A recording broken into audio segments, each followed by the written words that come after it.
Hi everyone, ready for the next chapter of the Ickabog today? I'm going to be reading chapter 6, which is called The Fight in the Courtyard. So let's get started. There was a courtyard behind the palace where peacocks walked, fountains played, and statues of former kings and queens kept watch. As long as they didn't pull the peacocks' tails, jump in the fountains, or climb the statues, the children of the palace servants were allowed to play in the courtyard after school.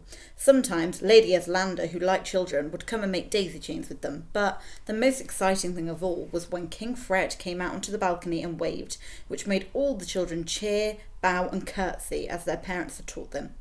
The only time the children fell silent, ceased their games of hopscotch, and stopped pretending to fight the Ickabog was when the Lord Spittleworth and Flapoon passed through the courtyard. These two lords weren't fond of children at all. They thought the little brats made far too much noise in the late afternoon, which was precisely the time when Spittleworth and Flapoon liked to take a nap between hunting and dinner.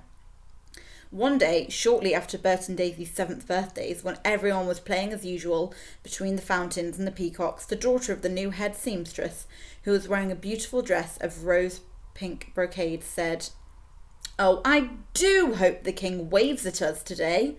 "Well, I don't," said Daisy, who couldn't help herself and didn't realise how loudly she'd spoken. The children all gasped and turned to look at her. Daisy felt hot and cold at once, seeing them all glaring. "You shouldn't have said that," whispered Bert. As he was standing right next to Daisy, the other children were staring at him too. "I don't care," said Daisy, colour rising in her face. She'd started now, so she might as well finish. "If he hadn't worked my mother so hard, she'd still be alive." Daisy felt as though she'd been wanting to say that out loud for a very long time. There was another gasp from all the surrounding children, and a maid's daughter actually squealed in terror. "He's the best king of cornucopia we've ever had," said Bert, who'd heard his mother say so many times. "No, he isn't," said Daisy loudly. "He's selfish, vain, and cruel." "Daisy," whispered Bert, horrified. Don't be silly."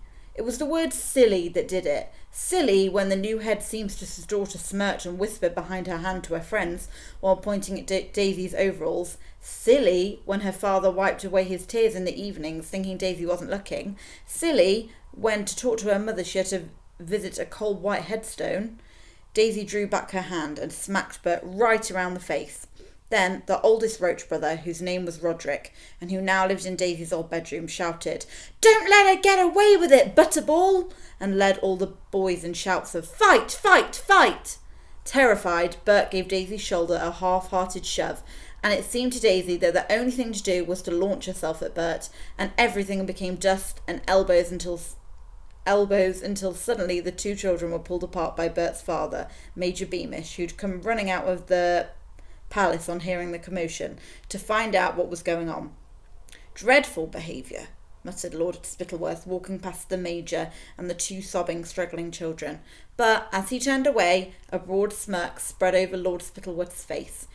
He was a man who knew how to turn a situation to good use, and he thought he might have found a way to banish children, or some of them anyway, from the palace courtyard. And that is the end of that chapter. I hope you enjoyed it.